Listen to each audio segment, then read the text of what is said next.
जंगल में तेज बारिश हो रही थी।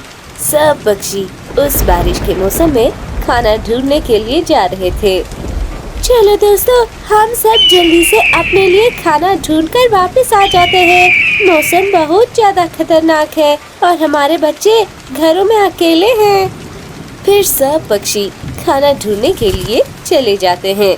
इधर सब पक्षियों के जाने के बाद जंगल में एक काला भूत घुस आता है और कहता है, अरे रे, ये जंगल तो कितना सुंदर है रे। जंगल में बहुत सारे पक्षी भी होंगे। चलो फिर शिकार की तलाश शुरू करते हैं। ठंडे ठंडे बारिश के मौसम में भूख भी बहुत ज्यादा लग रही है। फिर वो भूत जंगल में पक्षियों के घरों को ढूंढता है और उनके बच्चे खा जाता है और फिर वह वहाँ से गायब हो जाता है। कुछ समय बाद जब पक्षी वापस आते हैं तो उनके बच्चे गायब होते हैं और उनके जिस्म पर उन्हें दिखाई देते हैं। यह देखकर वह बहुत रोने लग जाते हैं। टुनी चिड़िया के बच्चे सही सलामत उसके घर में मौजूद थे। उसने अपने बच्चों को सिखाया हुआ था कि उसकी इजाजत के बगैर किसी को भी घर में न आने देना चाहिए। सब पक्षी बहुत ज्यादा डरे हुए थे कि किसने उनके बच्चों को खाया है। फिर अगले दिन चिड़िया जब भोजन ढूंढने के लिए जाने लगती है तो वह अपने बच्चों से कहती है, मेरे बच्चों, मैं तुम्हारे लिए भोजन ढूंढने के लिए जा रही हूँ। बस तुम दरवाजा बंद रखना और कोई भी आए तुम दरवाजा ना खोलना, क्योंकि आजकल बहुत सारे जंगली जानवर यहाँ पर आए हुए हैं। फिर उसके बाद टुनी चिड़िया भोजन को ढूंढने के लिए चली जाती है। रास्ते में बारिश हो जाती है और चिड़िया एक दरख्त के नीचे बैठ जाती है। टुनी चिड़िया वहीं पर बैठी होती है कि वहाँ पर काला भूत आ जाता है। अरे टुनी चिड़िया, तुम इस तेज बारिश में कहाँ जा रही हो? तुम्हें नहीं पता इस खतरनाक मौसम में मुझ जैसे खतरनाक भूत फिर रहे होते हैं। भूत भाई, मैं इस बारिश के मौसम में अपने बच्चों के लिए भोजन ढूंढने जा रही हूँ। प्लीज मुझे जाने दो, मेरे बच्चे बहुत भूखे होंगे। अरे वाह टुनी चिड़िया, तुम्हारे बच्चे भी है, ये तो बहुत अच्छी बात है। मुझे छोटे बच्चों का मांस बहुत पसंद है, मैं उनसे अपनी भूख मिटाता हूँ।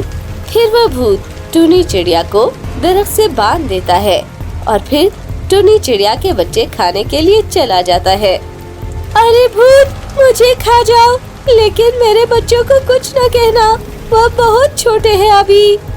टुनी चिड़िया रोने लग जाती है, लेकिन वह भूत वहाँ से चला जाता है।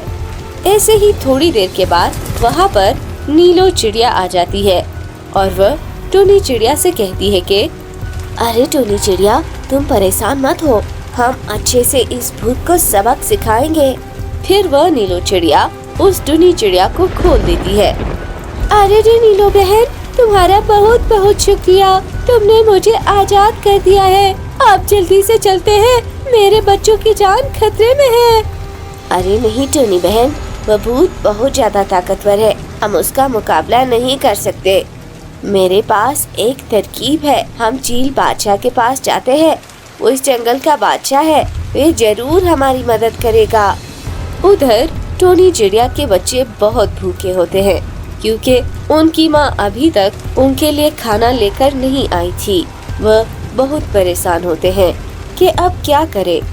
तभी उनके घर के बाहर वो भूत आ जाता है और आवाज लगाकर उनसे कहता है, बच्चों जल्दी से दरवाजा खोलो, तुम्हारी मामा ने मुझे खाना देने के लिए यहीं पर भेजा है और वह किसी दूसरे काम पर चली गई है। तुम दरवाजा खोलकर अपना खाना ले लो। लेकिन टुनी चिड़िया के बच्चे दरवाजा नहीं खोलते।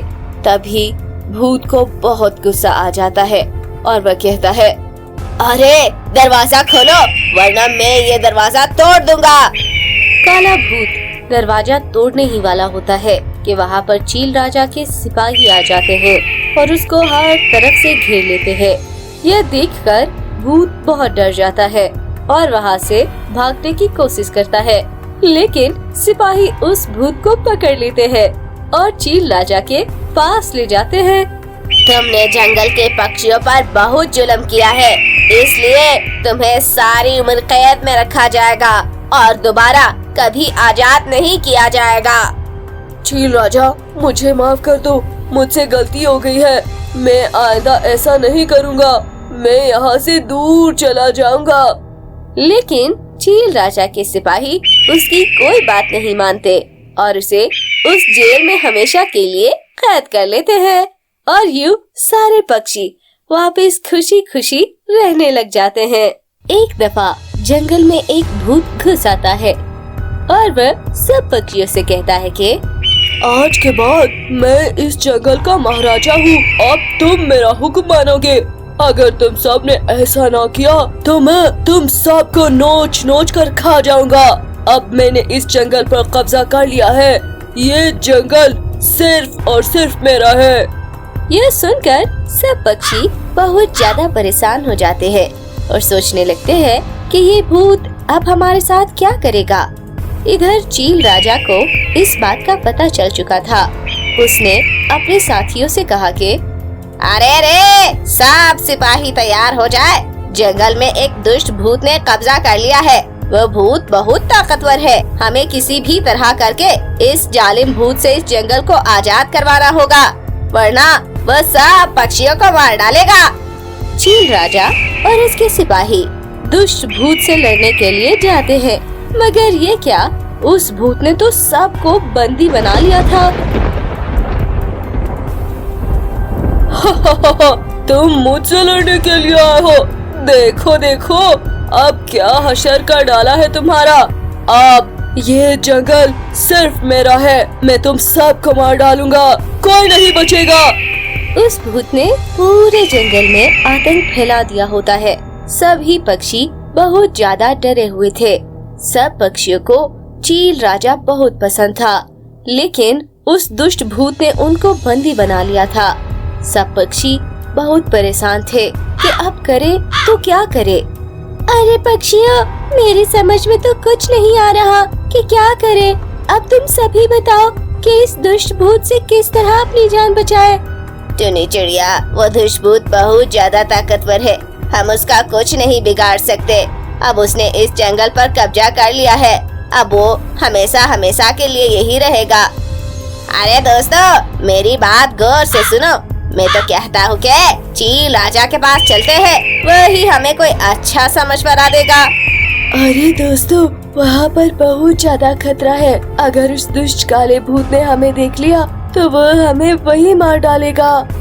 फिर सब पक्षी बड़ी खामोशी से चील राजा के पास जाते हैं और उसे सारी बात बता देते हैं। तुम मेरी बात गौर से सुनो पक्षियों। साथ वाले जंगल में एक उल्लू तांत्रिक रहता है। वो उल्लू तांत्रिक बहुत ज्यादा शक्तिशाली है। इस भूत को सिर्फ वही उल्लू तांत्रिक ही मार सकता है। अगर तुम में से कोई दूसरे जंगल में जाकर उल्लू तांत्रिक को ये बात बता दे तो वो जरूर हमारी मदद करेगा। वह सब यही बातें कर रहे होते हैं तो वहाँ पर वही काला भूत आ जाता है। सभी पक्षी काले भूत को देखकर बहुत डर जाते हैं।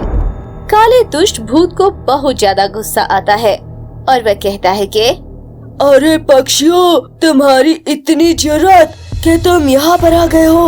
अब तुम अपनी मौत आप मरोगे। मैं तुम्हें हमेशा के लिए कैद कर रहा हूँ। फिर भूत एक बड़े से पिंजरे में उन सबको कैद कर लेता है। सभी पक्षी बहुत उदास हो जाते हैं कि अब हमेशा यही रहना पड़ेगा। फिर रात हो जाती है और वह भूत वहीं पर सो जाता है। तभी चिड़िया को पिंजरे से बाहर निकलने का एक रास्ता नजर आता है। रास्ता देखकर चिड़िया बहुत खुश हो जाती है और आहिस्ता से कहती है, अरे सब दोस्तों, मेरी बात गौर से सुनो। मुझे बाहर निकलने का रास्ता मिल गया है। मैं बाहर जाकर उस तांत्रिक को बुला कर लाती हूँ। तुम सब यहीं पर रहो। ऐसा ना हो कि इस भूत को पता चल जाए। फिर चिड़िया वहाँ से चली जाती है। रात के अंधेरे की वजह से चिड़िया को उड़ने में बहुत मुश्किल हो रही थी और उसे कुछ नजर नहीं आ रहा था। फिर आखिरकार वो दूसरे जंगल में उल्लू तांत्रिक के पास पहुंच जाती है और उसे सारी बात बता देती है। अच्छा, तो ये बात है। तुम्हारा काम हो जाएगा चिड़िया, तुम फिक्र मत करो। पास हमें रात के आखिरी पहर का इंतजार करना होगा। इस वक्त वो भूत गहरी नींद में होता है, फिर हम उसका काम तमाम कर देंगे। फिर रात के आखिरी वक्त वह तांत्रिक और चिड़िया वापस भूत के पास आते हैं। भूत नींद के मजे ले रहा होता है और तांत्रिक इस मौके का फायदा उठाकर अपनी शक्ति से काले भूत पर वार कर देता है। जब तक काला भूत नींद से जागता है, वह उल्लू अपनी शक्ति से उस पर वार करता रहता है। फिर वह काला दुष्ट भूत बहुत ज्यादा कमजोर पड़ जाता है। तभी भूत भी अपनी शक्ति से उल्लू तांत्रिक पर वार करता है, लेकिन उस वक्त तक भूत की शक्ति बहुत कमजोर हो जाती है और वह गिरकर मर जाता है। ये देखकर सब पक्षी बहुत खुश हो जाते हैं। इसके बाद चिड़िया सबको आजाद कर देती है और सब हंसी खुशी बाहर आ जाते हैं। इसके बाद सबको उस काले भूत से निजात मिल जाती है और चील दोबारा जंगल का राजा बन जाता है और सब पक्षी बहुत खुश होते हैं।